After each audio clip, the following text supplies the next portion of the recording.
pertains to public works projects. Main premise is to, protect the public entity, make sure they got a legitimate contractor, apprenticeships.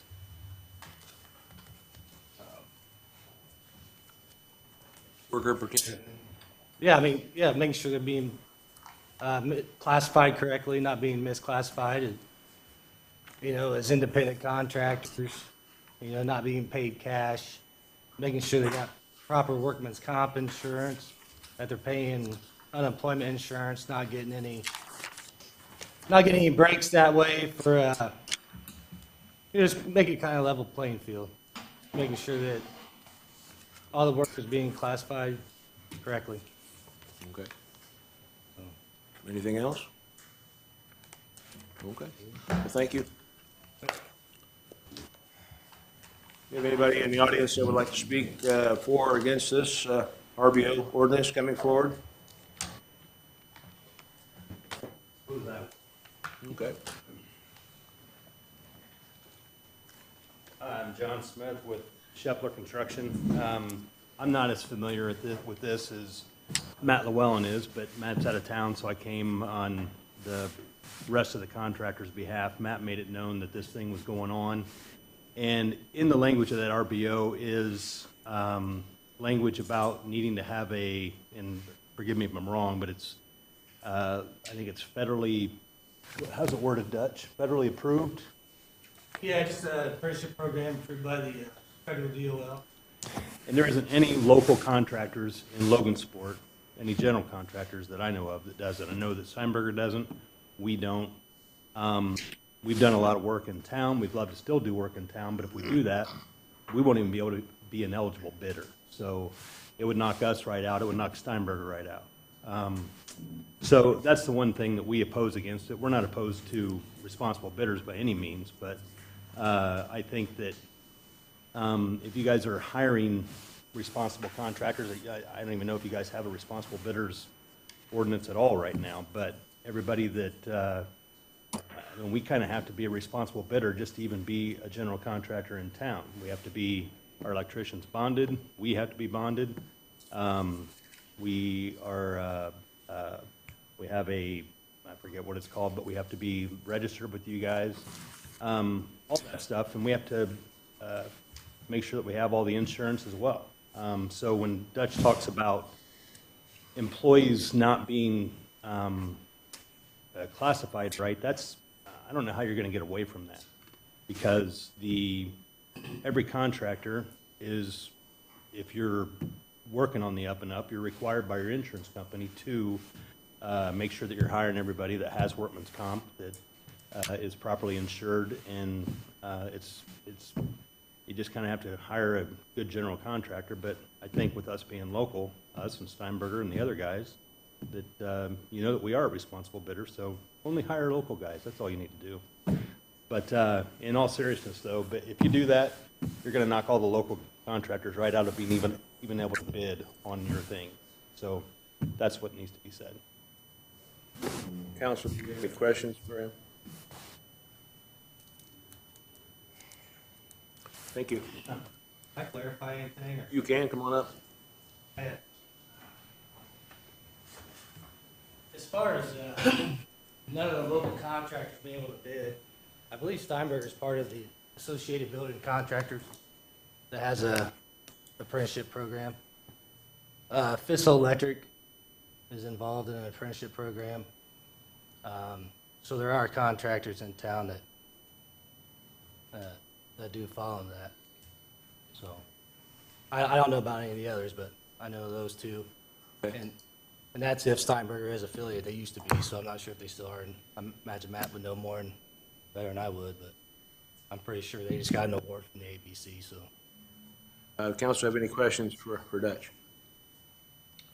Did you have that meeting that we talked about the last time we met?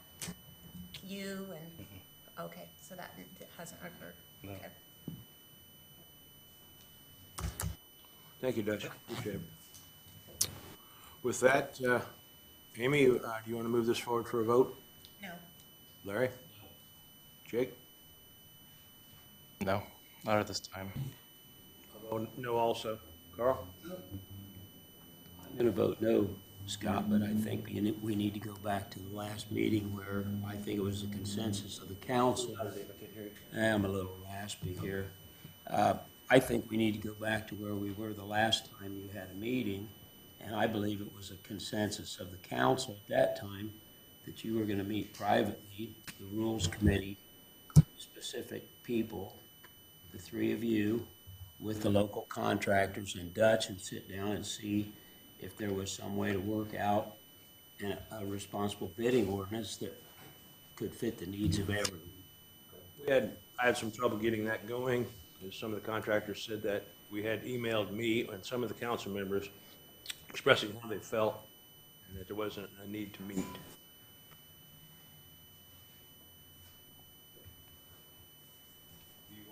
Does the council want to go back and have another meeting and discuss this further? No. Amy? Well, I mean, we've been going over and over and over on this, and not everyone's doing their part, so I guess not. Jake, what do you say? I'd like to see the businesses and Dutch, and I want to see something worked out. And I think people are going to have to eventually come together and hash out some sort of agreement. So that's, yeah. With the This rules availability committee, of some of the contractors, the owners are out of town, doing business, and, I guess what I'd say, Scott, is if this is a concern to our contractors, and I don't mean this to be harsh or anything else, but I would think that if it was something that was going to affect my business, I could make time. good point, good point. So I think, my personal opinion is, I think we're short. You know, Dutch has made the effort numerous times to come here. Times, yes. And this is the first time, quite honestly, I think we've had an actual contractor. I think Matt may have come one other time, but I can't recall offhand. But what's the harm in trying to get them all together and see if we can't come up with something that's fair to everyone? If we find after a meeting or two that's not going to happen, then we take action and say we forget it or we pass it as is or whatever. But I will try one more time. Dutch, is that okay with you? Try to get everybody together again? Yeah. I had a tough time last time. If the owners of the contract, the businesses can't come, they can send a representative on their behalf. If they're out of town, if they're doing business and they can't make the meeting, send a representative.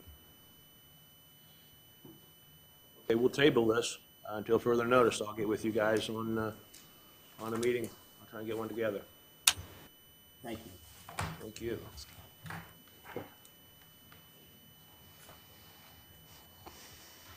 The next thing on the agenda is ATV, UTV vehicles on the city streets. Bob Dunderman, Casey Jones, can you come forward, please?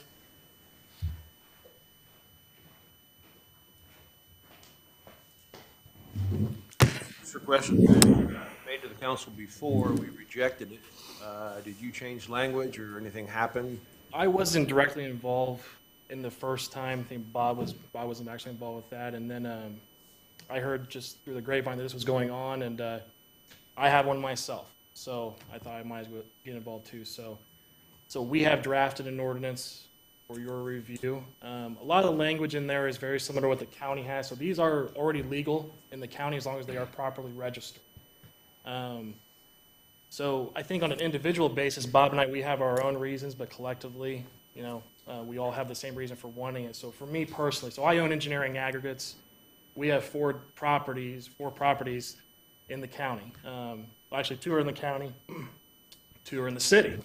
I have my stone plant located south of the South Bypass on 18th Street.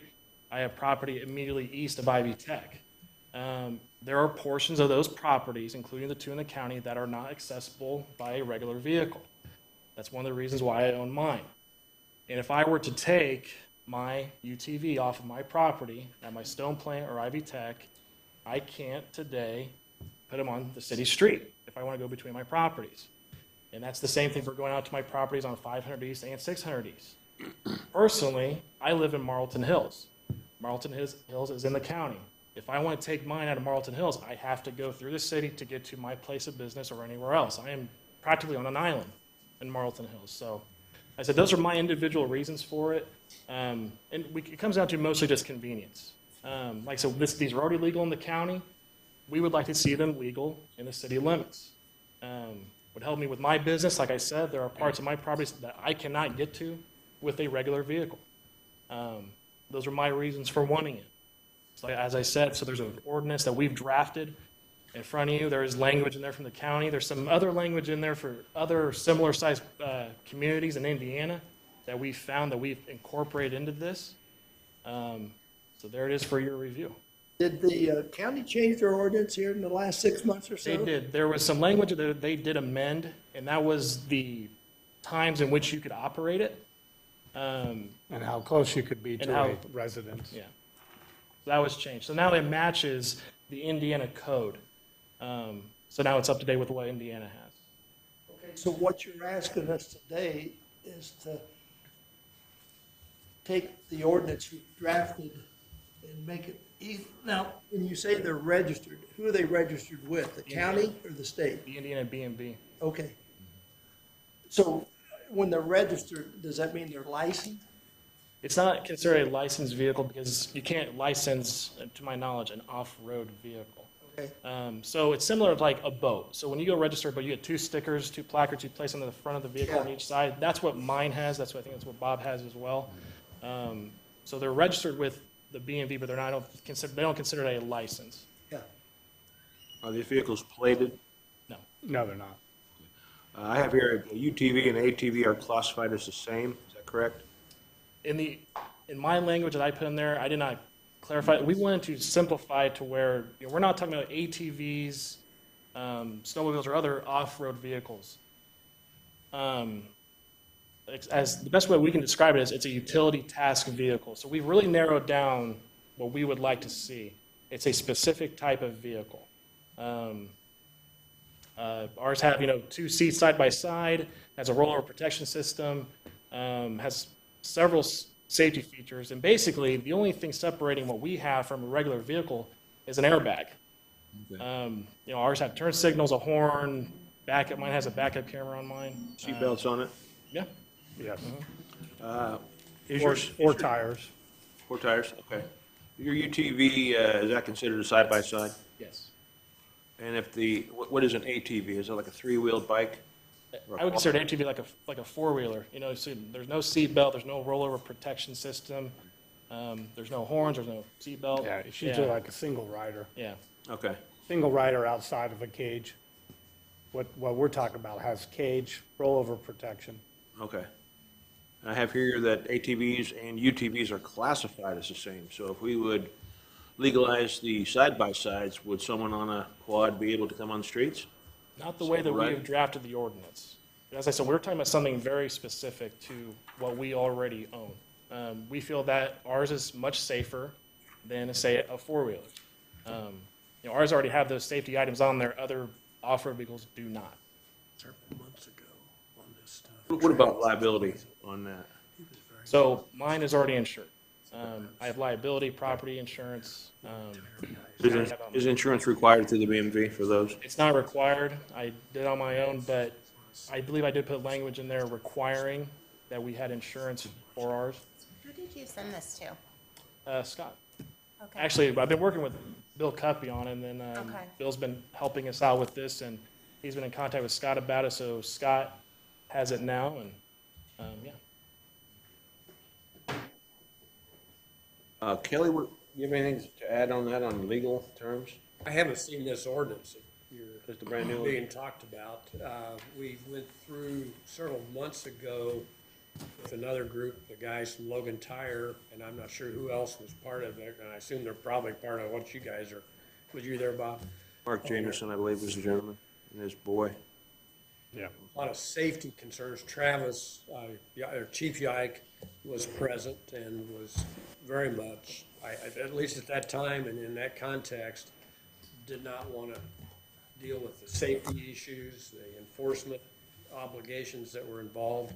And I'm not overstating for what he said, but that was kind of my takeaway from that time. Now, maybe you guys have done something or there's something that's changed in the law, but Give copies of the stuff that you've written, the ordinance specifically that you said specifically for your vehicles. Just kind of single them out. Do you have anything written down? It's in the ordinance that we drafted. There's a definition in there, Scott. Yes. Okay. I haven't seen the ordinance.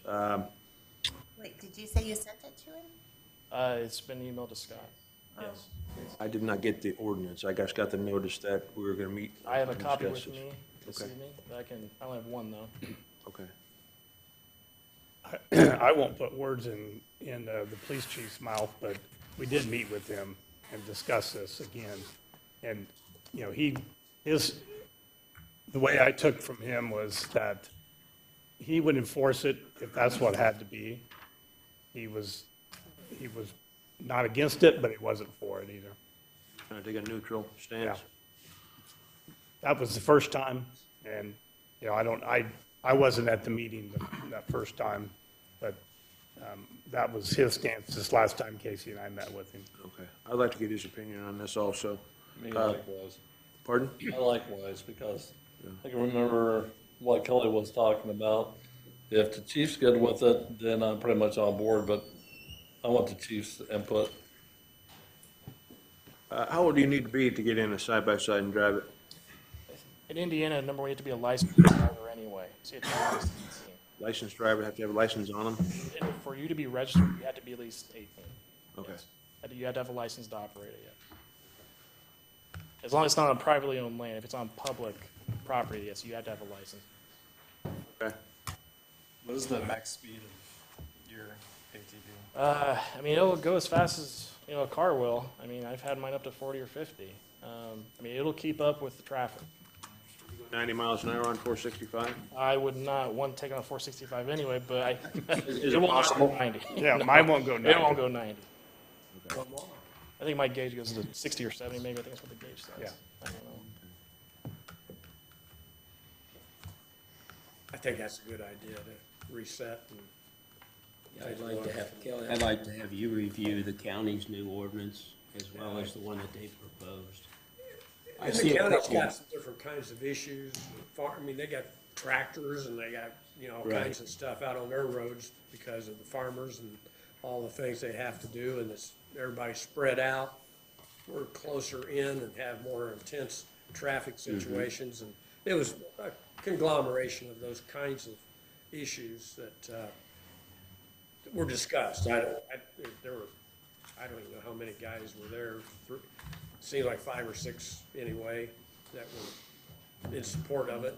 And Travis, Yike, Chief Yike, myself, and I know there were a couple others that were there from kind of behalf of the city. And I don't know if it was any members of council at this point, but it was to review here as to what it would be in the city. And it was kind of agreed to, we would drop it, was the way I understood it at that time. That doesn't mean it's dead forever and ever, so. Right. You gentlemen have registration on your vehicles too? Excuse me? Do you have registration like you do for a car or a Yes, truck? you get like an actual registration tag that I keep in my glove box. Yes, Okay. I do, yeah. Okay. Any other questions to these two gentlemen? I do have a copy of the county's ordinance, Kelly, and I have the one that we drafted, if you'd like me to do it. That's, Do you have that, anyone? I don't have either one of them. I'd like to get a copy of that, please, sometime. Bill, do you have anything to say about this? Come on up. No, they were sent, overextended. My knowledge of the committee meeting, the hang-up was, as I think Carl brought up, was the county ordinance, the way it was written.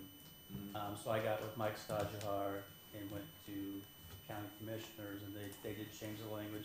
The main thing in there was how are you gonna get to the city? The language they had was you cannot be within 300 feet of a residence. So obviously, that didn't make sense for them or for us, so they changed it. They kept that in between midnight and 6 a.m. So between midnight and 6 a.m., that still stands, but in other hours, you can be as close to a residence as you want in the county now. So I brought that back here to eliminate that barrier. Obviously, more barriers could come up, speed limits or registrations or whatever, but makes sense for these guys. I've seen these vehicles, and outside of an airbag, they're a car. I mean, seat belts, headlights, turn signals, all the safety pictures that you could imagine, so. Bill, did you email me a copy of that ordinance, did you? Yeah, Okay, I didn't receive it, but, we can redo it, and we did meet with Chief Yike, as they mentioned. He seemed extremely neutral in the situation. I don't know how else to say that. Extremely neutral. It wasn't one way or the other, but I said, they're gonna ask you, so yes, yes or hopefully no? he gives you the opinion that he is or for it or whatever. So, yeah, I can coordinate that meeting. I'm emphatically neutral, so. Thank you, Bill. Well, I'll make a motion that we table this so we can get a little information from Kelly legally and Chief Yike, give his opinion. A yes or a no would be good. And further discussion. Is that okay with you guys? Absolutely. Yes, Thank you so much. thanks you.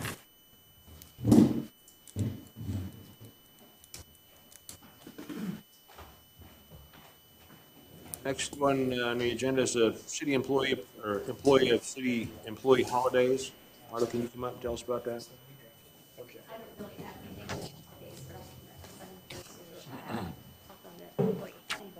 Okay, thank you. The holidays, should be right in front of you, nothing's changed, just updated it for 2023. Thank you. What I have here is some changes to the city handbook.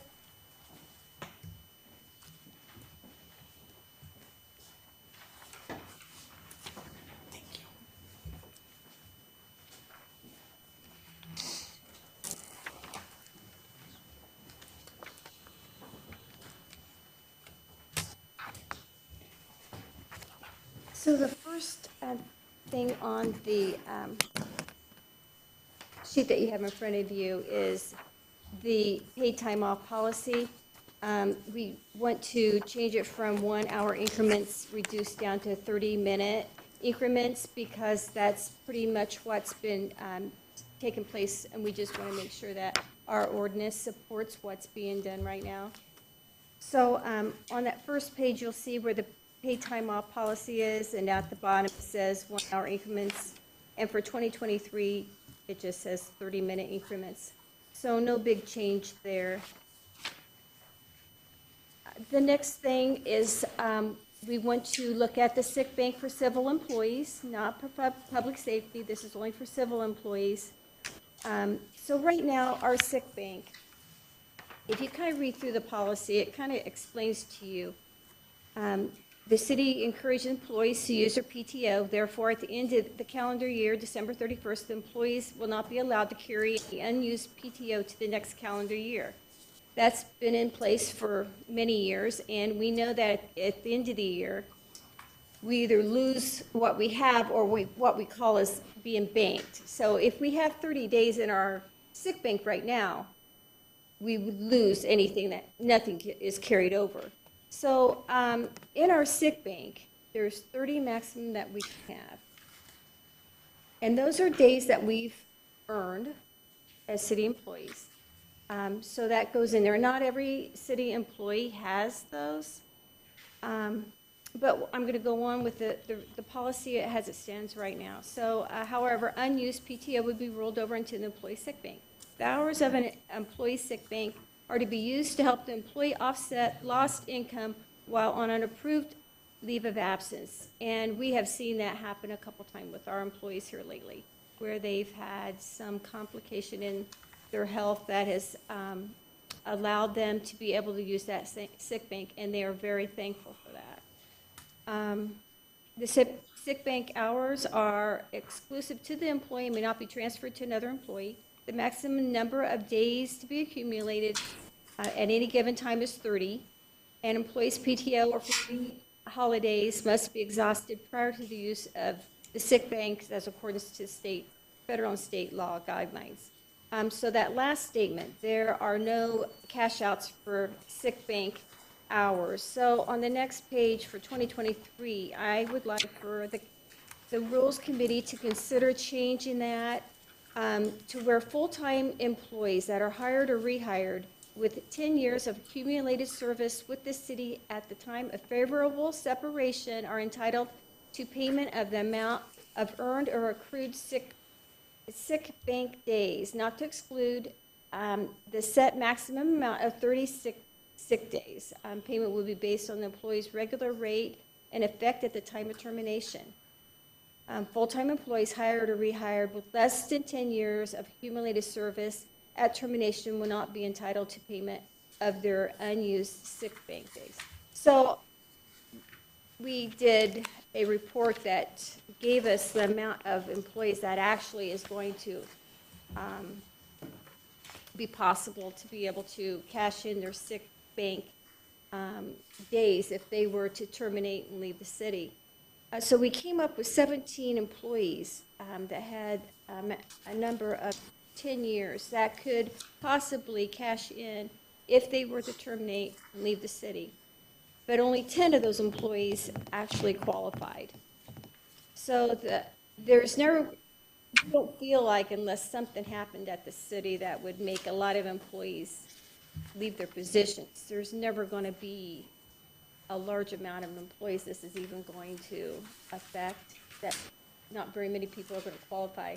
But for those few employees, it would be a nice benefit for them to have. And it would be about 240 hours. We thought the maximum amount that any employee would earn would be around $5,000. So I'm not sure how you feel about that. We know that public safety have their own comp buyback that gives them usually a large chunk every year or so. But civil employees have never been able to really have anything when they leave. And this would be after 10 years of service. It's time that they've accumulated and earned on their own. It isn't like we're giving them something that they didn't have. They've earned it. So I'm not sure how you feel about that, if you have any questions for me on that.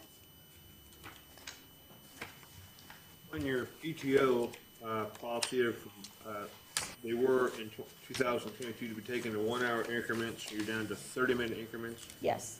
So if they go to a doctor's appointment and it took an hour and a half, they can say that now instead of having to take 2 hours to cover that. Very good, thank you. My question, so 30 is the maximum? They can't, what if you have more than? You lose them. Okay, well, I guess I would be interested in, that seems like a very low bank to me. I don't know if anyone else thinks that number should be higher. You know, it just, some employees use every bit that they get every year.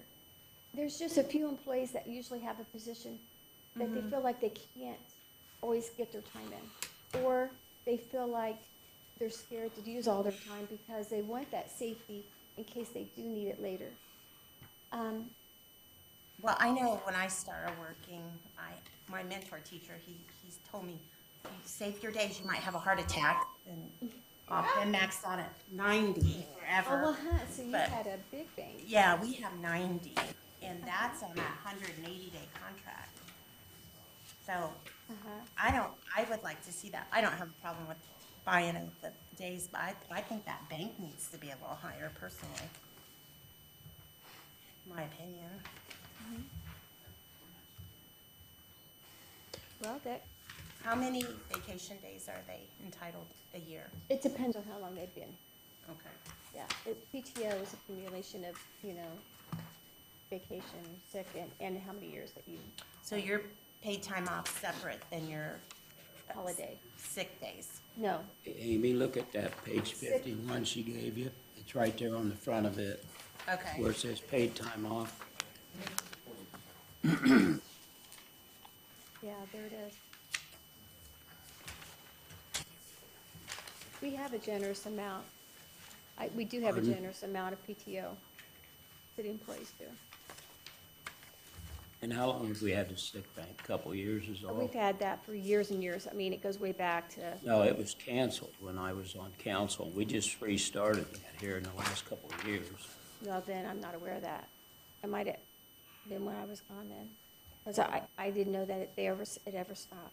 So- That was eliminated and we brought it back a couple of years ago. I'm pretty sure of that. Do you think that was before Kitchell then? Yes, it was eliminated before Dave, Okay. and we brought it back. See, I never knew that they stopped it. Yeah, because there was a question, we tried to figure out who had bank hours when it was eliminated, and I'm not sure if they ever got that part straightened out or not, but we started that back up.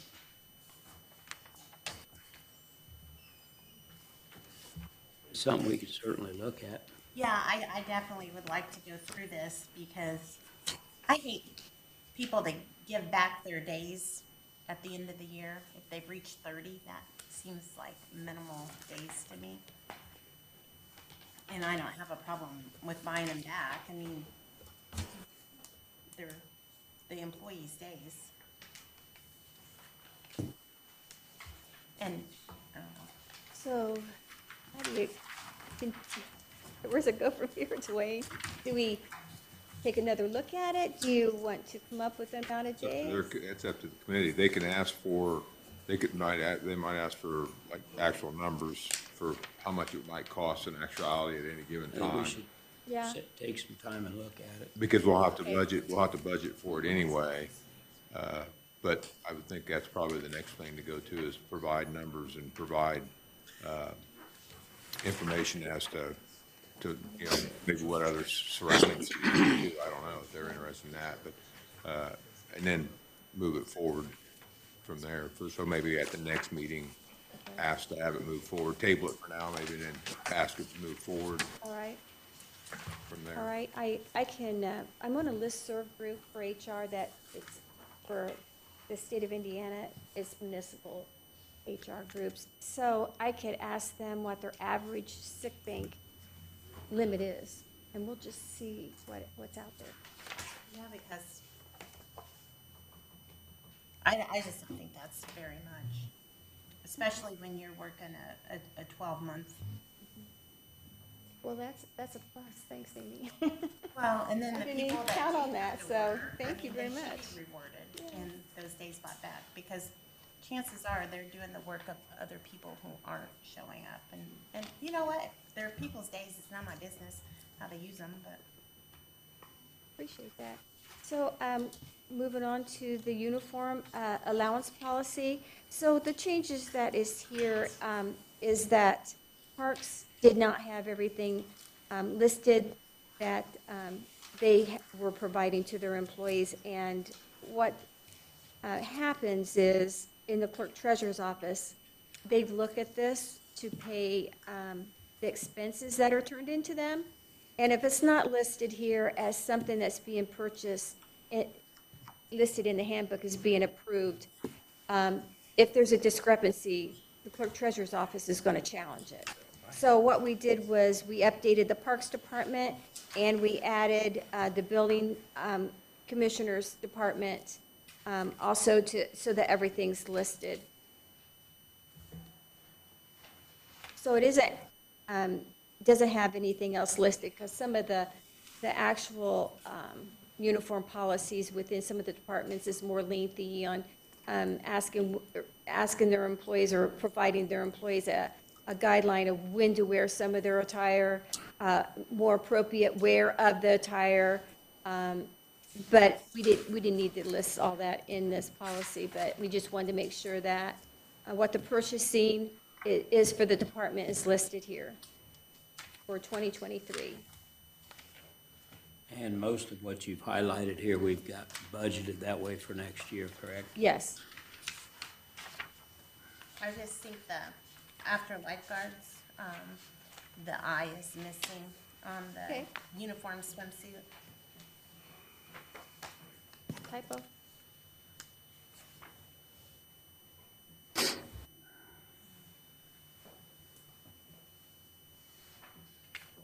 All right, thank you. I had one question about the uniforms for parks and golf. The steel toe boots required.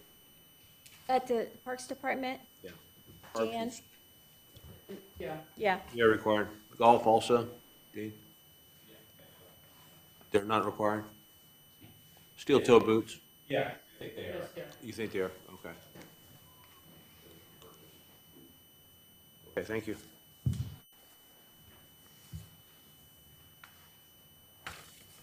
The next page is for the Dykeman Golf Course.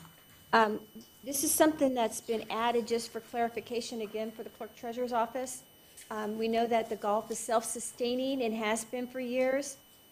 Any revenue that they bring in is spent to update anything that happens at the golf course. But there's always been just a few benefits is where the discrepancy's been, and we're not asking for any changes in anything that is currently provided to the golf course for coverage for their employees. All we're trying to do is clarify that there are some things that would be hard to separate from all city employees having the benefits, and what that would be like, what I have listed there for insurance, the wellness, life insurance, long-term disability. They get the same discounts at the golf department as any other department.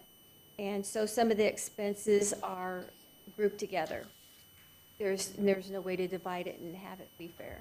So we just wanted to make sure that it was listed so that when the State Board of Accounts ask, we can say that been approved in the 2023 city employee handbook.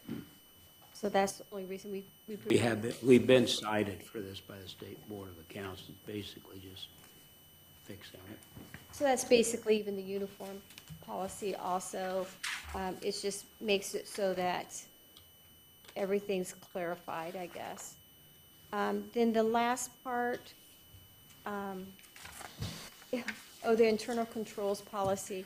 So I believe it was 2016, Stacy Cox, clerk treasurer, then had passed what was required by the State Board of Accounts, so that anybody that deals with any type of funds needed to view a video that's provided on the website at the State Board of Accounts and complete a form to show that they've done it. So we've been cited for that by the State Board of Accounts because not all of our employees had completed the form. And what it says in the 2016, basically what Stacy did was she just did it word for word for what they provided us at the time. And but we can change it. State Board of Accounts has told us that we can change the wording so that instead of doing a annual review for all of the employees that have, even yourselves, that have any voting rights to spending of city funds, it'll be a one and done type of thing. So what I want to do is change it to the one and done, have that so I can provide it to the State Board of Accounts, and any new employees that come in, like a cashier at the at the pool, someone that would be on the Board of Works that have voting, a change in our council, I'll have them view that 30-minute video so that we stay in compliance. But I need to have the wording changed in Resolution 2016-38 in order to do that. So that's what I'm asking for, and that is it for me. These are the changes. There wasn't a lot of them.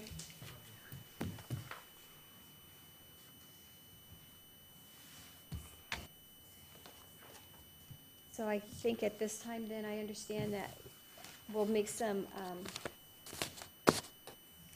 changes. And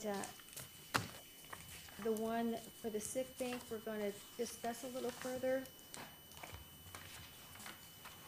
Do you want to just talk amongst yourself? Is it something you want me to bring back, or you want me to check with that We list? probably should have another meeting.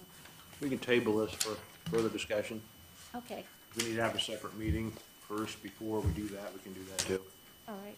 Yeah, Marley, like you said, on that email chain that you're on, Yeah. maybe ask around. Yeah, I'll check with that and see what they say. A lot of them do have the sick bank. I just don't know how many days. So. If You could also, Marla, if you could also inquire about whether they have a payout policy. Oh, I did, and I have gotten back, a lot of them do.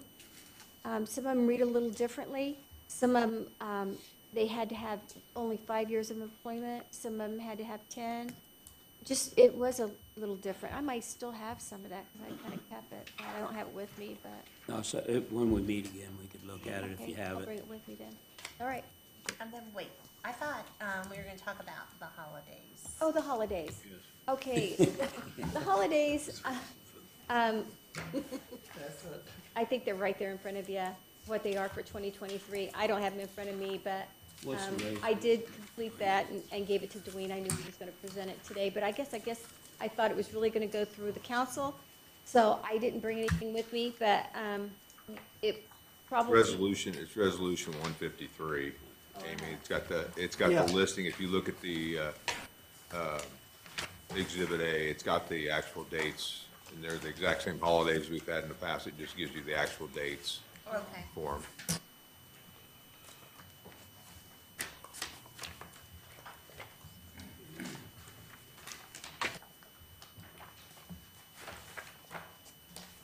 And it was put on this agenda for today with the anticipation you guys would want to move it forward because we need it to be passed for New Year's. Otherwise, everybody be working New Year's Day. Yep.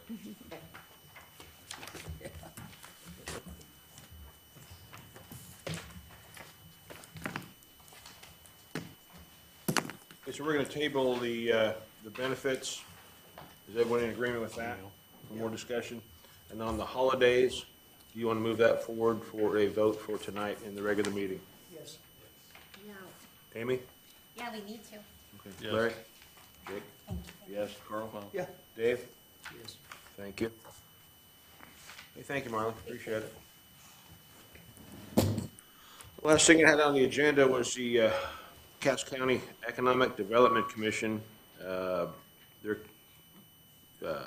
comprised of a city council member, a county council member, and one county commissioner. I was the city council member, and the term is going to expire February 1st, 2023. Is anybody interested in a council member interested in that position?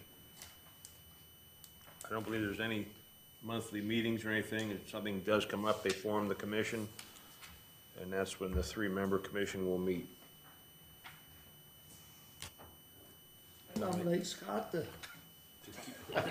You okay with staying on there? Yeah, I'm okay with staying unless someone wants to try it. I'll second Carl's. Okay. Amy, do you want to try it? No, I don't think that really works with my schedule. Larry? No. Okay. So I will maintain that position then. 6:44, the Rules Committee meeting is adjourned.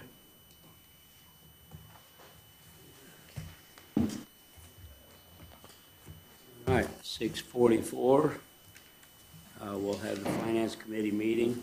Be a real quick one here. We have a couple issues to quickly go over. The first one is the resolutions that we passed about 3 months ago, I believe it was back in August, when Jacob was going to apply for the Blight program for the Trelleborg work. We were unable to apply for it at that time because our MSRP grant had not been closed out. So we're getting ready. I believe we're going to close out the MSRP grant in the next week, and he's going to reapply. We had already designated the funding. The funding is actually in the 23 budget. So basically, the two resolutions, if you look at your packet, we're looking at Resolution 2022-154 and 2022-155. The only changes that were made to the resolution is they wanted them to be reapproved with the current date of the app, so they would apply to the application coming up. So I believe that date in there before was July, and it's now December 20, it'll be the 5th of December. That is the entire change on both of those resolutions. So our hope is that we can move these forward and vote on them in the council meeting. Anybody have any questions or concerns? No, I appreciated, I don't think Jacob's here, his email. Pardon? I appreciated Jacob's email. this week. Yes, had a very good explanation in there. He wasn't gonna be here tonight, so he wanted to make sure everyone understood. I'll stop looking around the room for Yeah. him. Where's Walter? But, Where's Jacob? So, are you all right to move this forward then, Amy? I am. Larry? Yes. Scott? Yes. Carl? Yep. All right, we'll move those two resolutions forward. The other one is just some information. Rick, you want to come on up? Rick's got some updated information on the pumper tanker truck. I'll make this real quick because it's going to be a long meeting. I was going through my budget this morning and had noticed that the tanker that we had ordered, it appeared as though I was going to be about $33,000 short from the price, but I talked to Dwayne, and what had happened is I had $350,000 in my budget that I seen on my line item, but I didn't account for the $29,000 that we had appropriated out of the lit fund. So we were looking at, we budgeted $379,881 for the tanker. I did have just so bottom line is I'm $3,893 short, which I'm going to pay for out of my operating budget for that. But real quick on the tanker, we did add, the reason that it went up a little bit is because we had a couple change orders through the build or pre-construction. I did add some on-spot chains, some different types of steps on it, and then I added the Bostrom airbag seats, added a deck gun, ladders. I did change the paint scheme to match our existing paint scheme, which is a white over red, and I went with the same graphics that we did on our last truck. So try to keep it all uniform. Freightliner, which is a chassis that we're using, did come in with a surcharge of $3,893. Anything that was on a build date after May 30th of 2022 got a surcharge. So essentially, the tanker truck is covered by my budget and what we appropriated with the lid. But when I initially seen this morning, I was really concerned because I hate coming to council and asking for additional money. And I want to point that out, that is never fun for me. And I called Larry and I'm like, hey, I have an issue. Well, then I talked to Dwayne and he's like, no, so that all got ironed out. I did send you an email update on the status of the tanker. There's 2 trucks in front of it. They're hoping they can start to build in December. And they're telling me now sometime in mid to late April for delivery. So. Yeah, Larry gave me a call and I looked up the resolution, Rick. So basically our total is going to be about $383,000. Yeah, I've got what did I have here?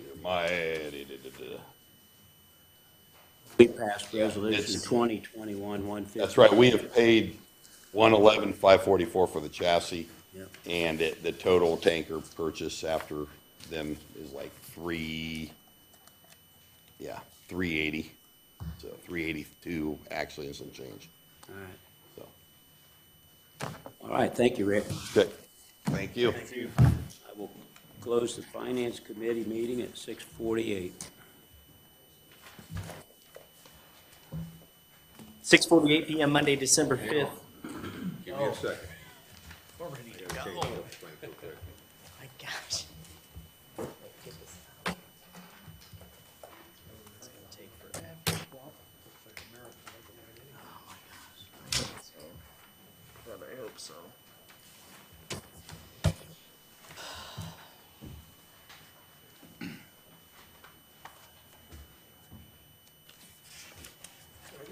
Wasn't like that. No, you're good. You good? All right, here we go.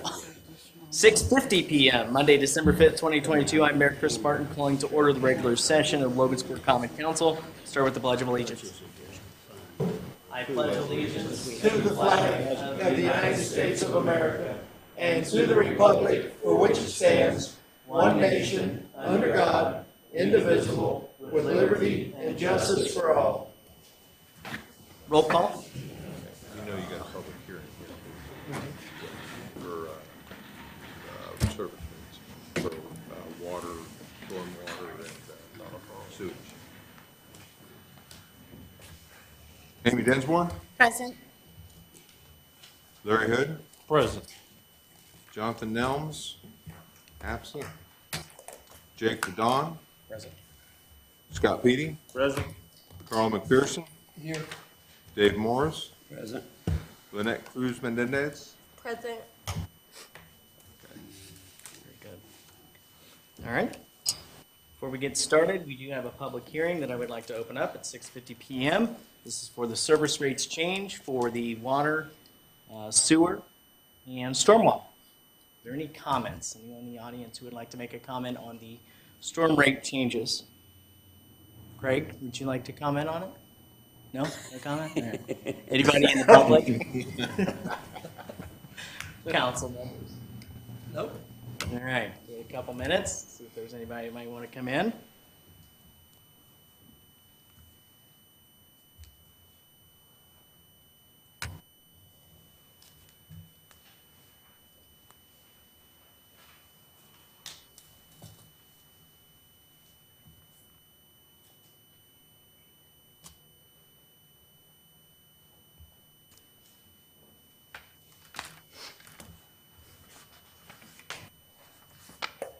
At 6:51 PM, we will close the public hearing and move on to the approval of minutes for the regular session's November 7th, 2022 meeting. Make a motion to approve.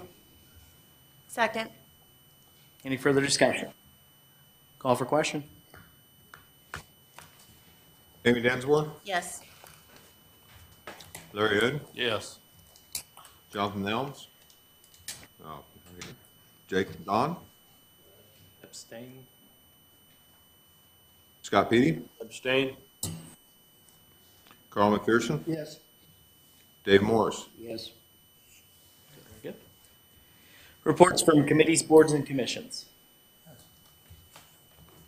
The Finance Committee met on November 28th. Many of the items on tonight's agenda were discussed. A request for a utility vehicle at the cemetery, health insurance premiums, an abatement for Myers Spring, a hardship request for People's Winery, a revision of the summer interns ordinance, repurchase of golf carts, excise funding, memorial home fund transfers, additional funding for the trail camera installation, and some incentive funding. And we met again tonight, December the 5th, and discussed the two resolutions on tonight's agenda for the blight grant and the fire truck funding. Mr. Mayor, we had a Rules Committee meeting tonight discussing Dutch Ventures, RVO, ATV, UT vehicles on city streets, city employee handbook changes and holidays, and appointee to the Cass County Economic Development Commission Board. All right, any other reports from committees, boards, and commissions? No, but I do have a comment that I'd like to get an answer to before we move forward to any of the old business, Mayor. On Resolution 2022-45, the $400,000 that we want to take out of the ARP money. Why don't we wait till we get to it, Carl? That's fine. I'm just asking, I don't know. Okay, I'll wait till we get to it. All right. Start with old business. Ordinance 2022-40. Councilman Hood. Ordinance 2022-40 is an ordinance of the Common Council of the City of Logansport, Indiana, amending Ordinance 2017-23, which is the longevity pay for civil city employees. On the second reading, Mayor Martin, I'm asking for a vote on Ordinance 2022-40. Second. Any further discussion? Call for question? Larry Hood, Yes. Dave Morris, Yes. Carl McPherson. Yes. Scott Petey, Yes. Amy Densmore, Yes. and Jake Ladon. Yes. Ordinance 2022-40 passes on its second reading. Ordinance 2022-41, Councilwoman Dinsmore. Ordinance 2022-41, an ordinance of the Common Council of the City of Logansport, Indiana, amending the longevity pay scale for members of the Logansport Police and Fire Departments, its retirees and spouses. I'd like to move ordinance 2022-41 forward for a vote. Second. Any further discussion? Call for question. Carl McPherson, Yes. Amy Dinsmore, Yes. Jake Ladon, Yes. Larry Hood, Yes. Scott Petey, Yes. Dave Morris. Yes. Ordinance 2022-41 passes on its second reading. Ordinance 2022-42, Councilman McPherson. Ordinance 2022-42, an ordinance to the Common Council of the City of Logansport, Indiana, establishing rules for the city parks, trails, sports court, mill house, and aquatic center, and splash pad. Mayor, move this forward for a vote. One second. Any further discussion? Call for question.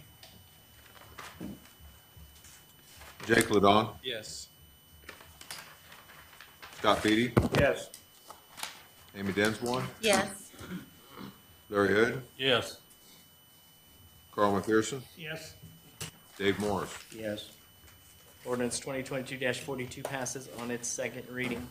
Ordinance 2022-43, Councilman Petey.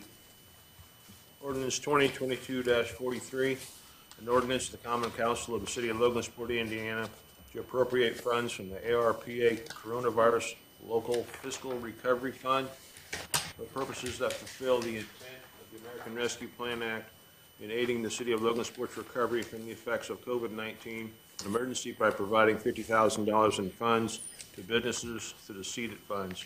This is the second reading. Mr. Mayor, I ask for a vote on ordinance 2022-43, please. Second. Any further discussion? Call for question. Amy Dinsmore, Yes. Dave Morris, Yes. Scott Petey, Yes. Jake Ladon, Yes. Larry Hood, Yes. Carl McPherson. Yes. Ordinance 2022-43 passes on its second reading. Ordinance 2022-45, Councilman Ladon.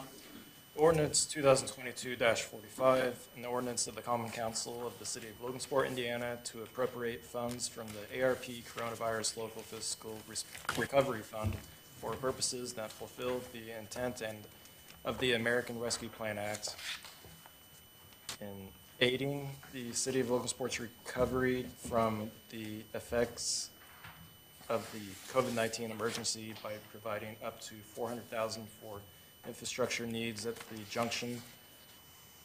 Do we need to add a typo correction on that? Is that supposed to be aiding or adding? And It's aiding, I believe. okay, so This just is spelled wrong. striking a D from, yeah, okay.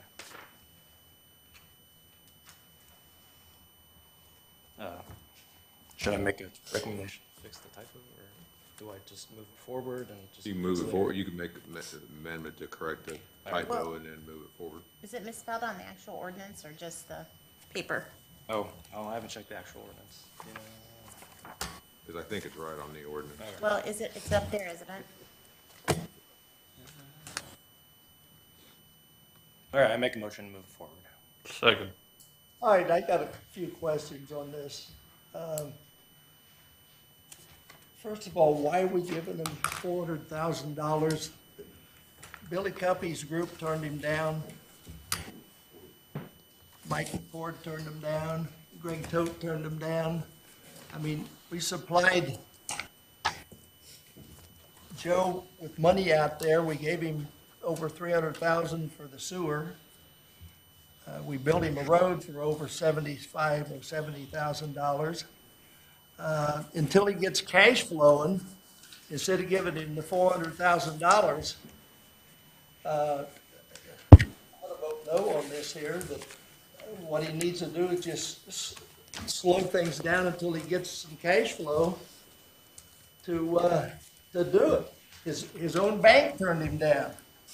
And so the council's gonna take the $400,000, which we could use elsewhere, and give it to him. I just don't understand it, so. Well, Pardon? I understand what you're saying, Carl, but you're making some accusations that you probably don't really, they're not all fact-based. What do you want? We don't know You what want the it by bank, email? we don't know his banking business. Okay, I'm just reading what was in the Logan Sport Affairs Tribune. Okay. I don't think that's fair.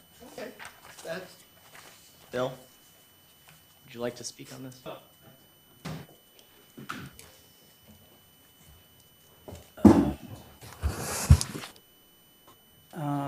I guess a few things to address there.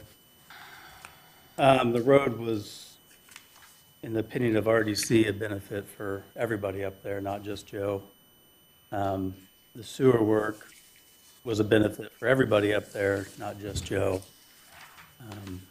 In fact, Joe did not need the sewer work. There was a 500,000 plus expense that Joe ponied up half that expense to pay for it.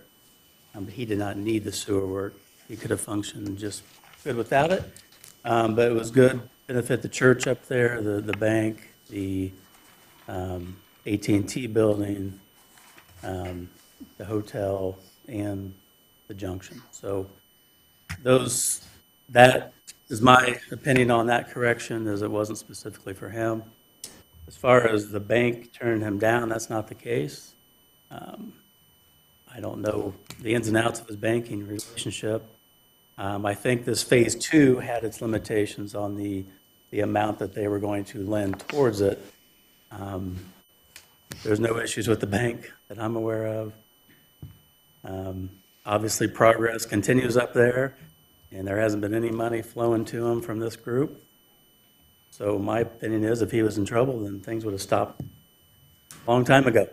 I see nothing but progress since you approved it last month in the first reading. Look what's been done. I mean, all the curbs and the striping and the sidewalks are all done now. Started the paint work on that. I respect your opinion, Carl. You voted yes last month, and yeah, I voted yes. Absolutely. Research a little bit further, but you just said he was in trouble. What do you mean by that, Bill? who was in trouble? You just said he was in trouble. I didn't say that. What? Did I say that? I think you did. Bill, is this the fact that it's American Rescue Plan Act? Are you saying that he suffered during COVID-19? That's a possible reason for this? Oh, It's going haywire. yeah, I would say he suffered as much as anybody in the city. Like I've stated, he bought it a week before COVID hit. We know what that did with the delay and the carrying costs that he carried with his debt. It delayed him selling the piece off to the hotel. It delayed materials, it delayed labor. It's delayed a lot of things. So yes, he's been impacted. In the ARP statute does say that this money could be used to build a strong and resilient, equitable recovery by making investments that support long-term growth and opportunity. As we've discussed, he's $6 million plus out of his pocket already. It's a $12 million project. The guesstimates are it's going to generate a $260,000 annual tax. He was instrumental in bringing the hotel here, which is another $100,000+ annual. We greatly needed the hotel. Hopefully it'll open before the end of the year. We're waiting on a couple of things with materials. I don't know how I can state it again, how important I think this is. Just visually go up there. We had nothing but a crap show up there for last 3 or 4 mayors. Now we have, as you can drive by, something to be proud of. We're building it. We're going to fill that thing. We've got the ends already done. We got the middle filled. Now we're just going to fill it in. And visibly, much better for Logansport. They can stay in those hotels overnight when we have visitors. They can look out the window and you're not going to be embarrassed now. He was instrumental in bringing T-Mobile and getting that whole project built out. I just think it's been a great deal for Logansport, and hopefully you guys see fit. And we haven't asked you for $1 out of city council money yet. Technically, this isn't either, but you have the approving authority to do so, and hopefully you see fit to approve for the second time. Thank you. Thank you. Yeah. Appreciate it. Are we going to allow any public comment on these APRA funds? Yeah, go for it. Any further discussion? It's public. Thank you. The whole purpose of these funds was to rebuild our community after COVID. We own a business in town. We managed fine. We had our own internet business, and we were able to survive. I know a lot of people in the business community that were really hurt by this, that had to make real sacrifices, get mortgages on their homes, borrow money they didn't have, borrow from their 401ks. And it seems to me that we've lost track of what these monies should really be spent for. We have a community that's trying to move forward post-COVID. I don't know that $400,000 going to a mall developer who doesn't live here, has never developed a mall, has no staff to develop a mall. We've paid for his marketing to get tenants. That hasn't worked out real well so far. Maybe it will. But it seems like we're putting money in a very risky situation financially. We all know that chain retail is in a period of recession. We know we are headed into a recession. It is highly unlikely that businesses are going to expand over the next foreseeable few years.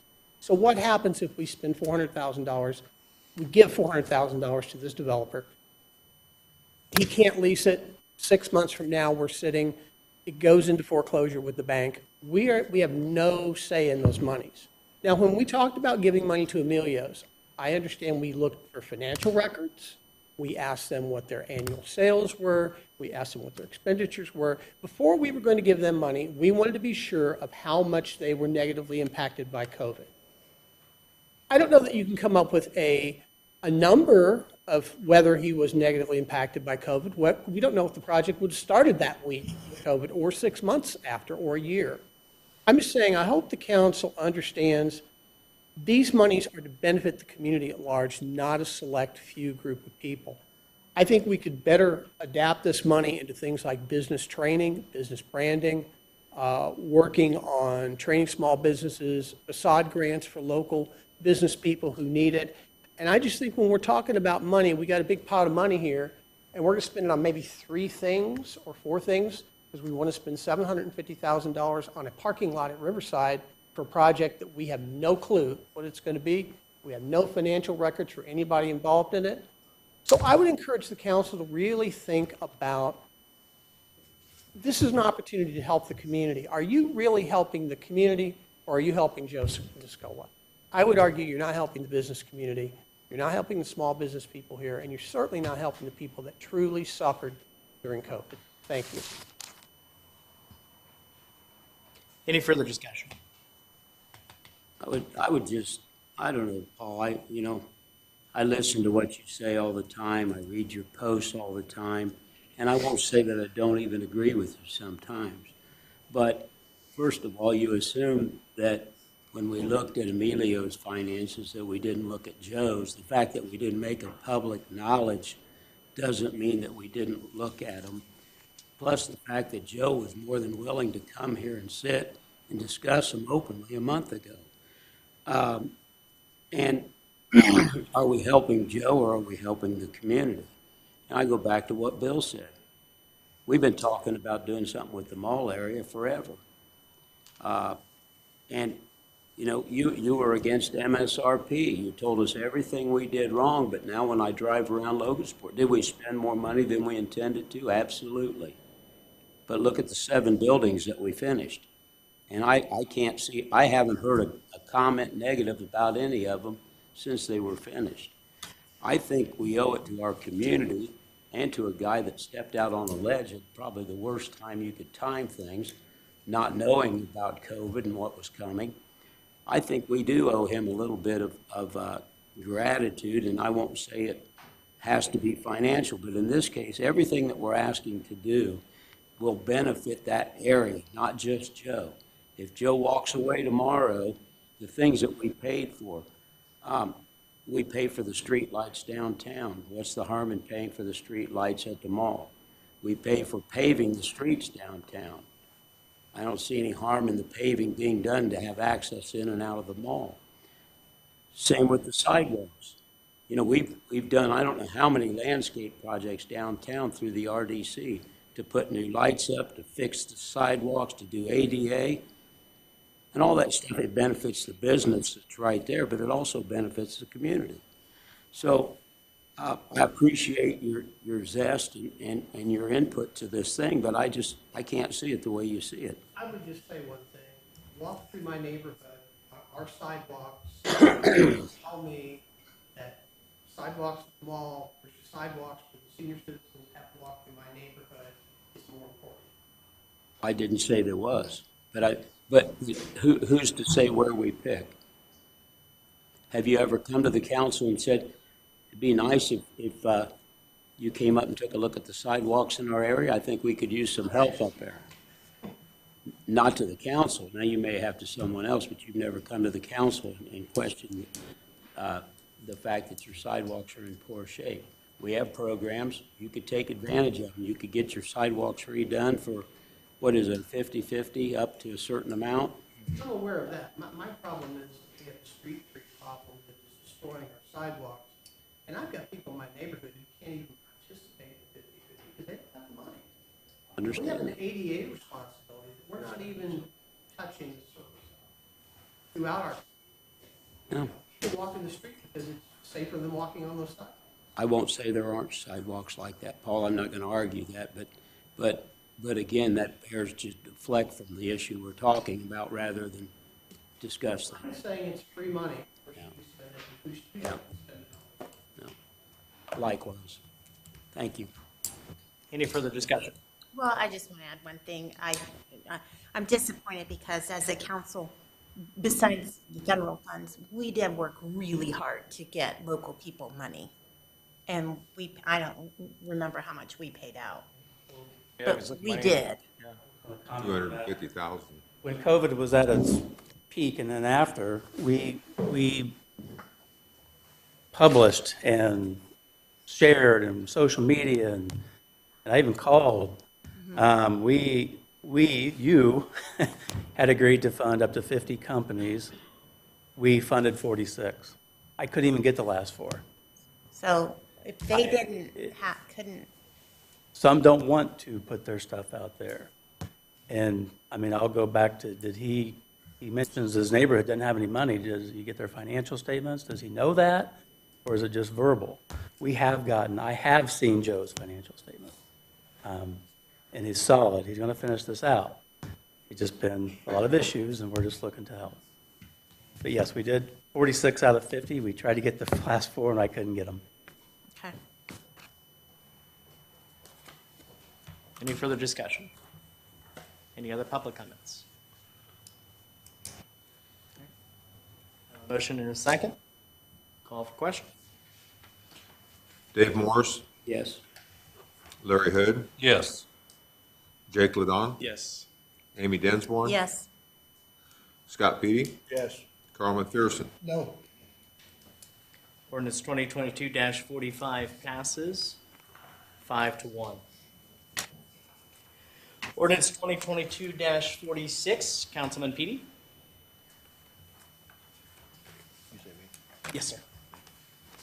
Ordinance 2022-46, ordinance of the Common Council of the City of Logansport, Indiana, to appropriate funds from the ARPA Coronavirus Local Fiscal Recovery Fund for purposes that fulfill the intent of the American Rescue Plan Act in aiding the City of Logansport's recovery from the effects of the COVID-19 emergency by providing up to $750,000 for public-private parking at Riverside Park. This is the second reading. Mayor, I ask for a vote on ordinance 2022-46, please. Any further discussion? Second. Same thing on this, $750,000 that we're gonna put forward to this here. Do we know the total cost on this, Billy? Of what, parking lot? Yeah. For the whole product. Well, no, for the parking lot. The parking lot Does that belong to the Parks Department? It actually has zero ownership right now. Okay. It really does. It's moving towards the process of being deeded to RDC because that's where the territory it's in. Just so we're clear, we do not have a hand-picked group that I've heard about on social media. We are going to go through an RFP process. We can't do the RFP process until somebody owns it. And we have to have 2 appraisals, and we don't have those yet. We're in the pipeline to get those done. So when that's done, you'll see an RFP process. We think an event center is needed, working with businesses and tourism. We lack that currently. I know there's one in the works, but the size of this, the 400 people, the parking lot itself, and I've heard a parking lot like it's a negative thing. When COVID happened, they promoted that you want to be in outdoor spaces, outdoor gatherings. Our park gets used a lot. We have events, we have the carousel, we have other things down there that needs parking. It's hard to get parking at times. So this is a dual thing we're looking for. We're looking for the parking lot to help the public when they go to the park. And any development that goes at this new location, which used to be the water plant, you have parking requirements, whatever you're going to put there. And if you don't have those requirements, you're going to have a hard time opening something. So an event center is ideal. We need parking. To answer your question, sorry that took 3 minutes. The initial estimates that we see is just over $1 million. That's engineering estimates. We haven't had an actual contractor estimates because I can't just ask a contractor. There's rules in place that we have to go through this RFP process. So it will be north of $1 million just for the parking lot. So where's the other money coming from? Well, whichever investor ends up stepping up. Why not have the investor do the whole parking lot? Because we think we need it anyway with the park's future plans for down there. And to seek a developer, parking is going to be needed. So in our opinion, the Priorities Committee, which is a group that you saw, is made up of elected and appointed officials, and LMU and myself and Mercedes Brew. We thought this project should move forward with the 750. Bill, you mentioned, I believe in the past, how many parking spaces? It'll be, boy. 150-ish. I think that was the number. It's changed a couple of times because of engineering things going on down there with easements and some utility things. I know parking is needed, but 150 spaces for $1 million, do you think that's a little high? I'm not an expert on this, but no. No, you don't? Based on what I've seen with our other things we've helped out with, new parking lot by the Science Project, that little parking lot right there was about $75,000. That's just a little tiny parking lot. We'll obviously get multiple bids, and I'll go through an RFP process, but I have no doubt it'll be north of $1 million. What's your timetable? Timetable is to have this thing done early spring, the new parking lot. RFPs will go out well before that. We're anticipating hopefully having the appraisals back end of December, and then the RFP will go out for looking for a developer for that area. And then once one's awarded or not awarded, then we're moving forward. As soon as the ground thaws out and central paving opens back up, then we plan to have a parking lot there. Somebody was leveling out the gravel there today. Was that any? Anything going on now would be Logansport Utilities. Yeah. Yeah. We have not done anything. We have not. We're not doing anything before you say yes. I promise you. Hopefully. Thank you, Bill. Thank you. Any further discussion? Any other public comments? right, I have a motion and a second. Call for question. Carl McPherson, No. Jake Ladon, Yes. Scott Petey, Yes. Dave Morris, Yes. Amy Densmore, Yes. Larry Hood. No.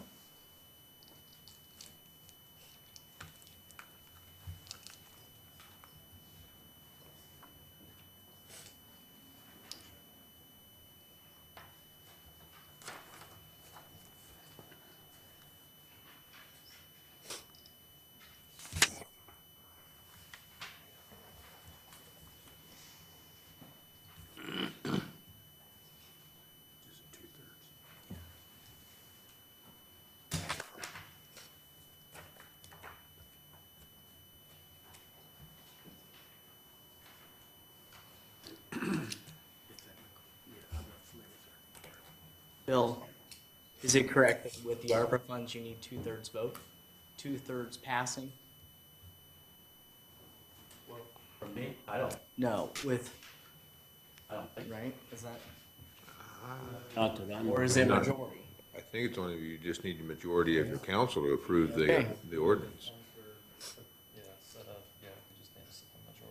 I thought there was something. What the issue last month was, you have to have four, whether there's 4 or 7 of you. You have to have a majority of elected officials. So if there were 5 here last month. You needed 4 regardless. You need 4. 4 tonight. That's what the number was, 4. Gotcha. Okay, ordinance 2022-46 passes on its second reading, 4-2. Ordinance 2022-47, Councilman Hood. Ordinance 2022-47 is an ordinance of the Common Council of the City of Logansport, Indiana, to appropriate funds from the ARPA Coronavirus Local Fiscal Recovery Fund for purposes that fulfill the intent of the American Rescue Plan Act in aiding the City of Logansport's recovery from the effects of the COVID-19 emergency by providing up to $30,000 for the acquisition of the Exide property. Mayor Martin, I'm asking for a vote on second reading of ordinance 2022-47, which I thought was originally 20,000. Yeah, we're gonna have Yeah, to, we have to make a vote on motion. moving that up to 30,000. Motion. Amend. Motion to amend. Second. So I have a motion to amend the amount moving from 20,000 to 30,000 on ordinance 2022-47. And a second. Second. Densmore seconded. Dinsmore, okay. Call for question. Scott Petey, Yes. Dave Morris, Yes. Carl McPherson, Yes. Larry Hood, Yes. Amy Densmore, Yes. Jake Ladon. Yes. All right. You only have one motion for the reading, but Larry, you need a second. Gotcha. All right. So do I? It just made the amendment. So do I have a second on ordinance 2022-47 with the amendment? Second. There we go. There it is. All right. Any further discussion? Call for question. Scott Petey, Yes. Dave Morris, Yes. Larry Hood, Yes. Amy Densmore, Yes. Carl McPherson, Yes. Jake Ladon. Yes. Ordinance 2022-47 passes on its second reading. Ordinance 2022-48, Councilman McPherson. I thought that was just the amendment. Don't we have to vote on that now? Did the, On the amendment from this Yeah, meeting. okay. You approved So, the amendment, no. Okay. Ordinance 2022-48, an ordinance of the Common Council of the City of Logansport, Indiana, approving a change in rates and charges of the Logansport, we no longer call it Municipal Water Department.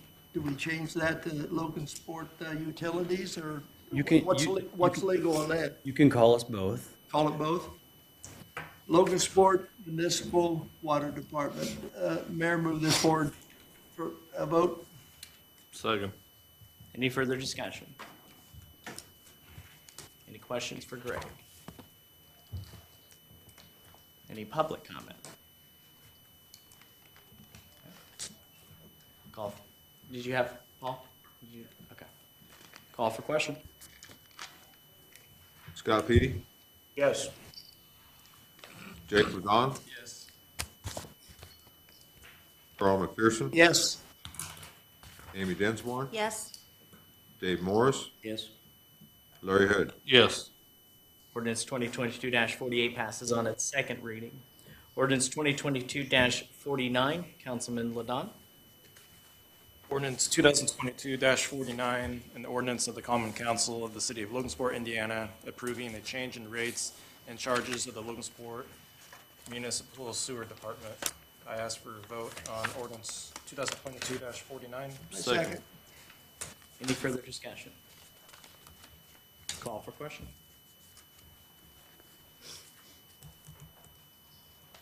Jake Ladon, Yes. Amy Densmore, Yes. Scott Petey, Yes. Larry Hood, Yes.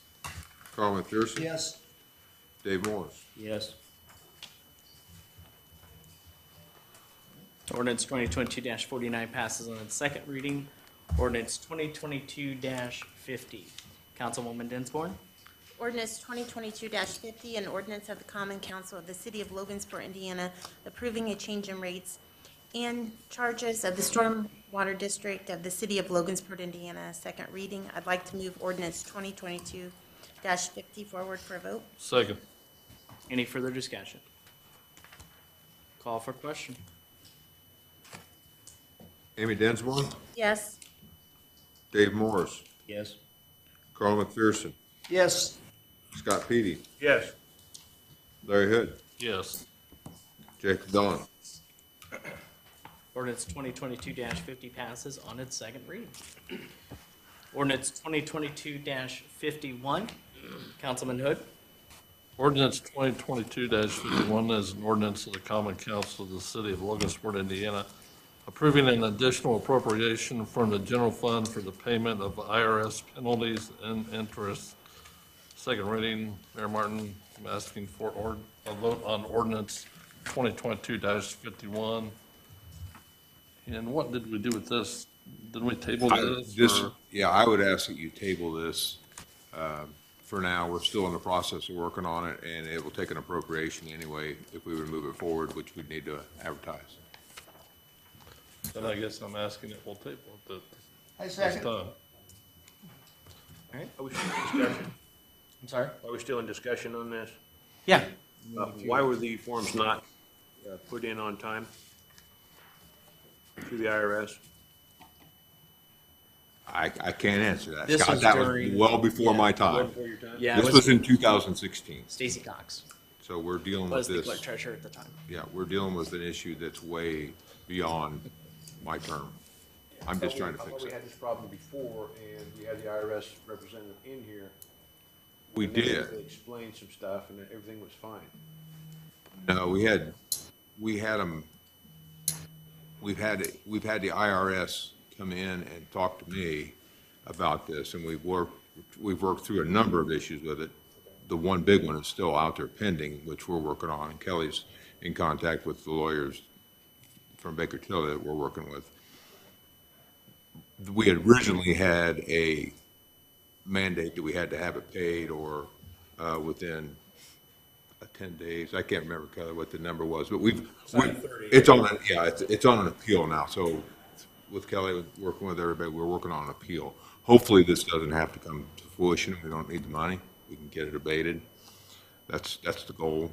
But we started this with the process that if we do need to pay this, it will need to be paid very quickly from the time that we get the final judgment. So getting it halfway through with the idea that we would be able to approve it very quickly for payment if we need to make a payment at all. Well, Kelly, don't make it any matter that we have to pay any more. I mean, enough's enough. but- Right. This whole case is not that we did not pay money. Right. And that we did not collect money that we should have collected and paid. It was a matter of, with the Affordable Care Act on health care, that they wanted a form filled out for each employee stating that they had or did not have or had rejected health insurance. But we had a fantastic health insurance program for them, and it was a new change in the law, and a lot of places got caught on it.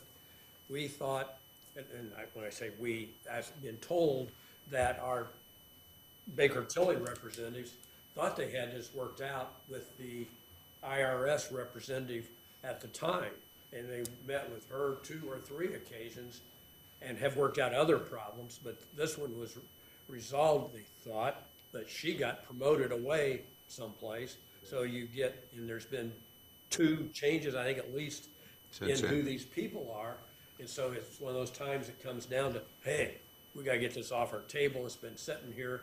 And so we're going through the process of appealing it and going to take it up. In fact, I've met with the employees and stuff that were here working at that time, and we're getting the information together.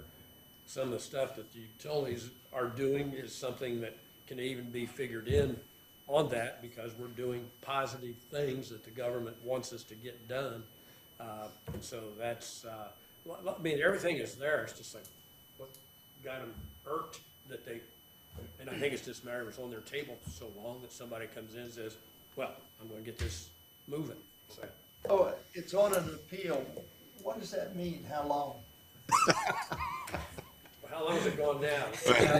This is. At least 6 years. Charlie, we had appeal letters, we had notification that this would be fixed a year and a half ago. And every 60 days, we get another letter that says, we're letting you know that we need more information. It's gonna be another 60 days before we make a determination. And it just keeps rolling on and on. Part of it had to do with COVID and their lack of staffing in their offices, but since we've come back, now it's. File of work for Yes. his staff. I mean, they go to 2016, 2017, 4 years of work before he takes office. So who's negotiating, you or Dwayne or Baker Well, Tilly? it's a team effort right now. It was, I initially made contact with them. From there on, it's gone through Baker Tilly and it's gone through Kelly now, and it's in legal As long as hands. Kelly's satisfied with it, I'm satisfied. You know, I don't claim to be omnipotent, but No. it's, But you're on top of it, Kelly.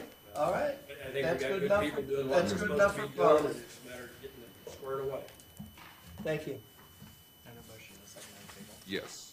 All right, I have a motion and a second on tabling ordinance 2022-51. Any further discussion? Call for question? Scott Petey, Yes.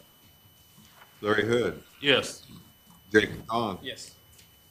Carl McPherson, Yes. Amy Densmore, Yes. Dave Morris. Yes. Ordinance 2022-51 is tabled. On to new business. Resolution 2022-152, Councilman Ladon.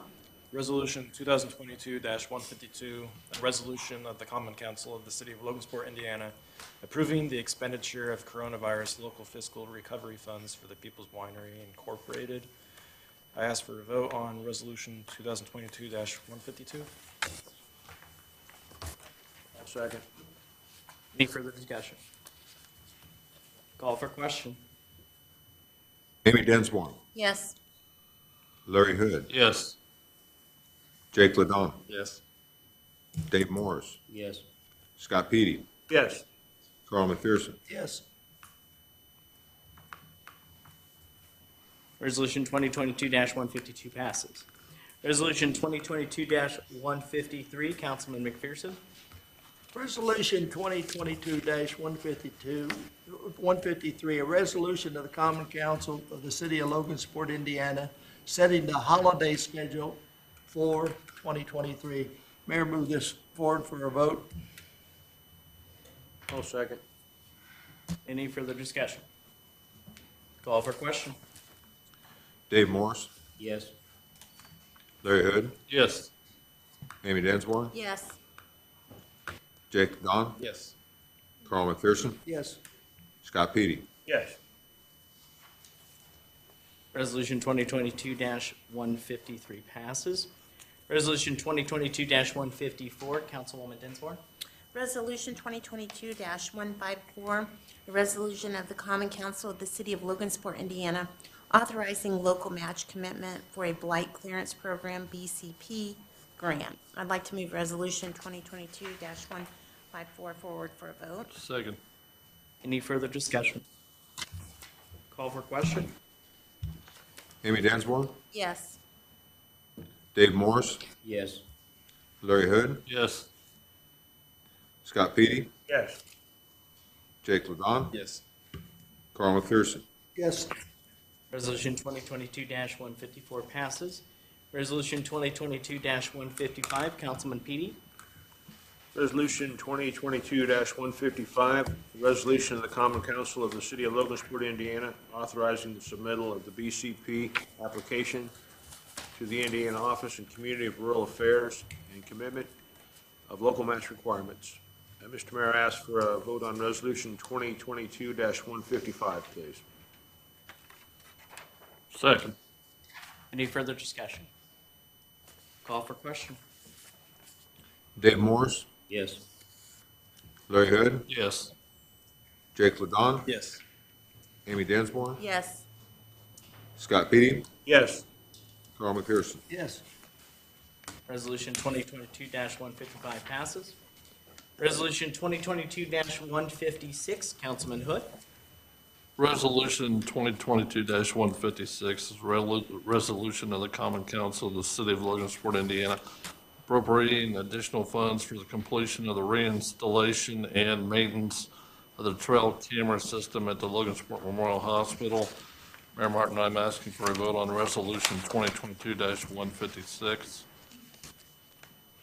I'll second. Any further discussion? Call for question?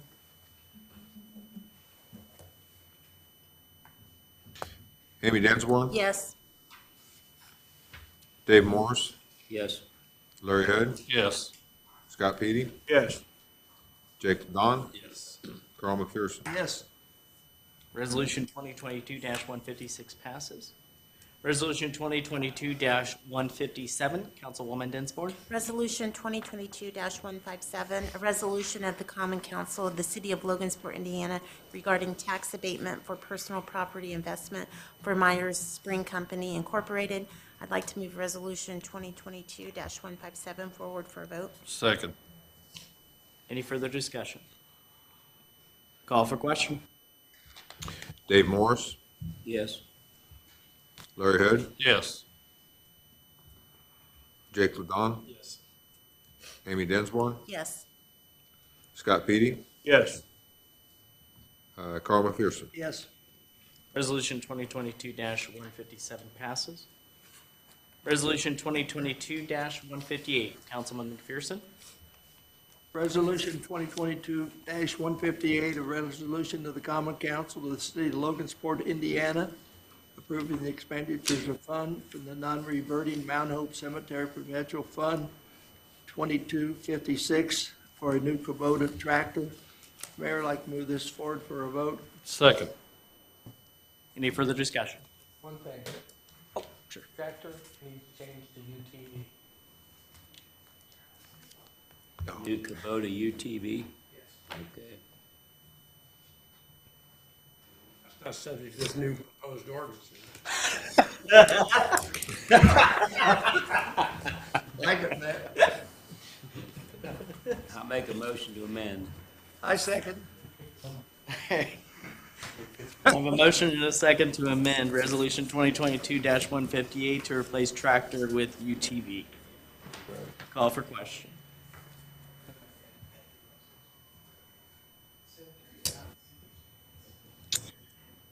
Jake Ladon, Yes. Amy Dinsmore, Yes. Dave Morris, Yes. Scott Petey, Yes. Carl McPherson, Yes. Larry Hood. Yes. All right. Now a vote with the amendment, Resolution 2022-158. I have a motion and a second. Call for question. Scott Petey, Yes. Dave Morris, Yes. Jake Ladon, Yes. Carl McPherson, Yes. Amy Dinsmore, Yes. Larry Hood. Yes. Resolution 2022-158 passes.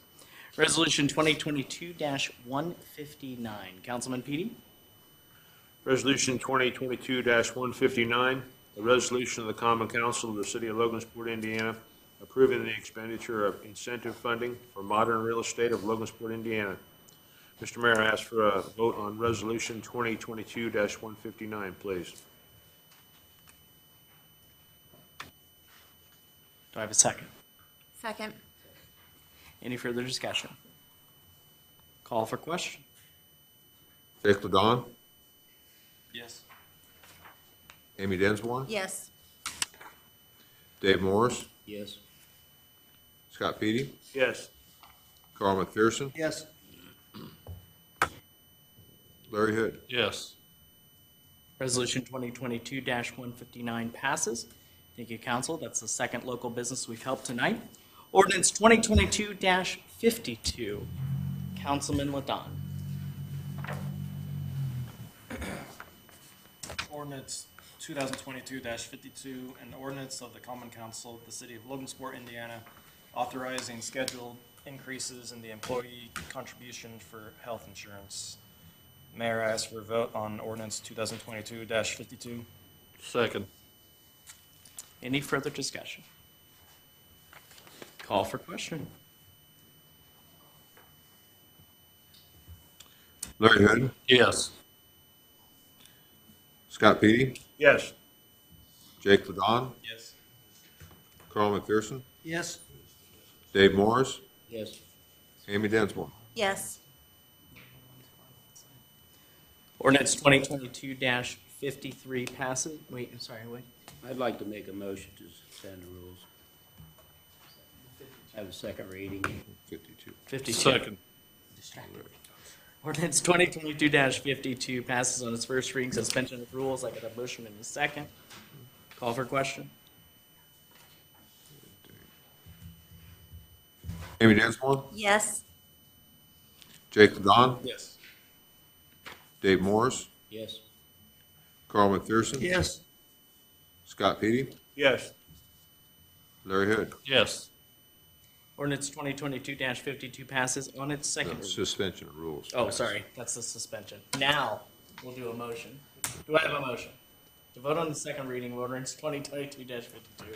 I'll Make a motion. Second. Scott did, Larry seconded. Thanks, Carl. It's past 7:30. Okay. Call for question. Scott Petey, Yes. Carl McPherson, Yes. Jake Ladon, Yes. Amy Dinsmore, Yes. Larry Hood, Yes. We might as well, Dave Morris. everything to get it over with. Okay. Yes. Ordinance 2022-52 passes on its second reading. Ordinance 2022-53, Councilman Hood. Ordinance 2022-53 is an ordinance of the Common Council of the City of Logansport, Indiana, appropriating funds for the purchase of 13 golf carts. On its first reading, Mayor Martin, I'm asking for a vote on ordinance 2022-53. I second. Any further discussion? Call for question. Carl McPherson, Yes. Larry Hood, Yes.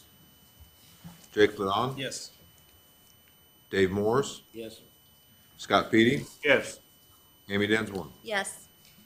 Ordinance 2022-53 passes on its first reading. Mayor, I ask to suspend the rules and move it forward for a second reading. 1 second. Motion and a second for suspension of rules on ordinance 2022-53. Call for question. Jake Ladon, Yes. Amy Dinsmore, Yes. Carl McPherson. Yes. Scott Petey, Yes. Larry Hood, Yes. Dave Morris. Yes. All right, rules are suspended. We have a motion. Make a motion. Second.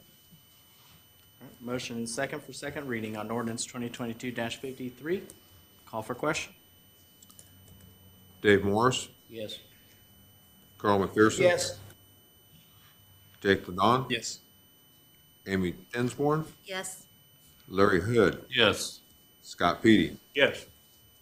Ordinance 2022-53 passes on its second reading. Ordinance 2022-54, Councilman McPherson. Ordinance 2022-54, an ordinance of the Common Council of the City of Logansport, Indiana, transferring annually budget general funds for upkeep and expense of the Memorial Home until the non-reverting Logansport Memorial Home Fund 2501. Mayor, move this forward for a vote. Second. Any further discussion? Call for question. Carl McPherson, Yes. Amy Dinsmore, Yes. Jake Ladon, Yes. Larry Hood, Yes. Scott Petey, Yes. Dave Morris. Yes. Ordinance 2022-54 passes on its first reading. Mayor, suspend the rules and have a second reading on this one also. I'll second. All right, motion is second to suspend the rules on ordinance 2022-54. Call for question. Scott, did you second that? I did. Okay.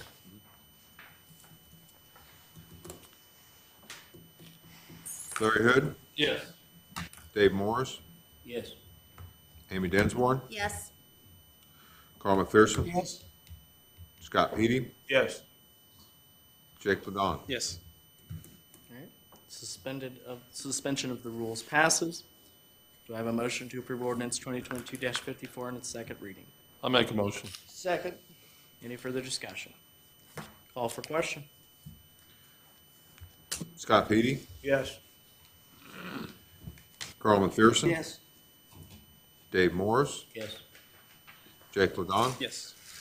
Amy Dinsmore, Yes. Larry Hood. Yes. Ordinance 2022-54 passes on its second reading. Ordinance 2022-55, Councilman Petey. Ordinance 2022-55, an ordinance of the Common Council of the City of Logansport, Indiana, amending ordinance 2020-02, appropriating county economic development income tax revenue to subside summer internships and cooperative programs.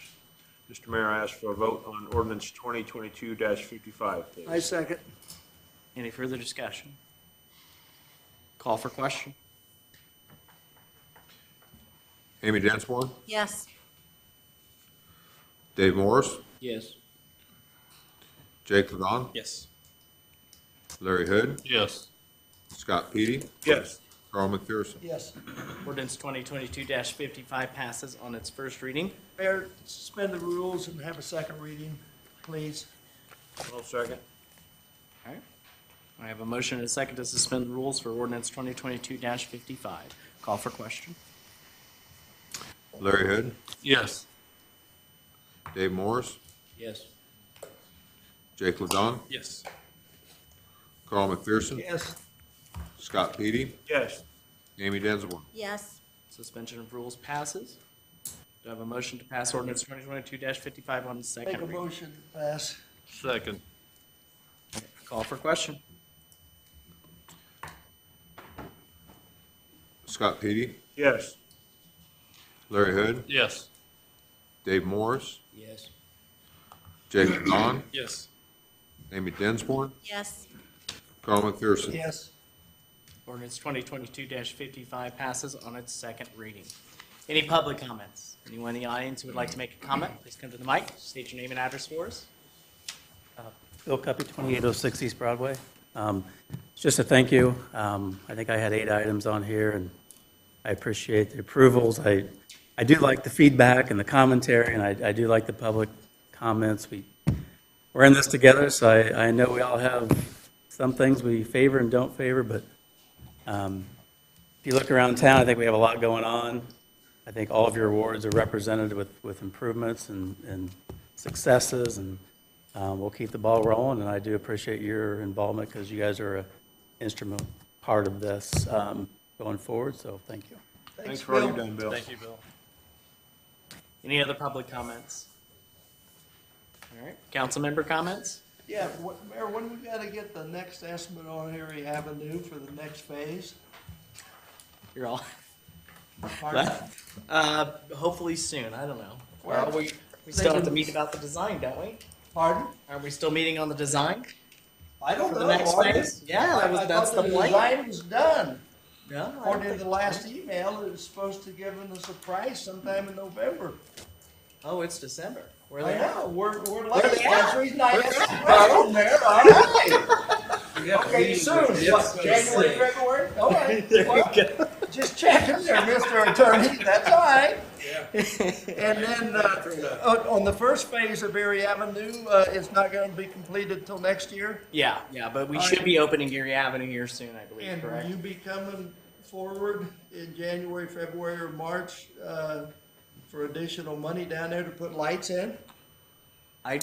I believe so, but I think that we were going to talk about whether we wanted to do the second phase all at once, or if we wanted to divide it up. So, yes. Well, we have to bring it forward for a vote, Mayor. Yes, sir. You're correct.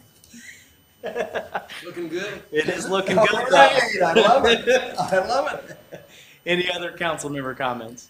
I wanted to thank Jan for Spencer Park. It looks really nice driving and running in the mornings, so I love it. Thank you.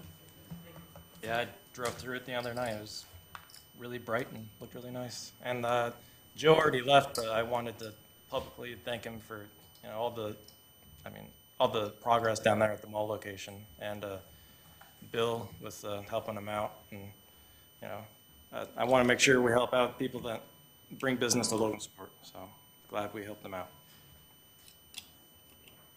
Any other council member comments? All right.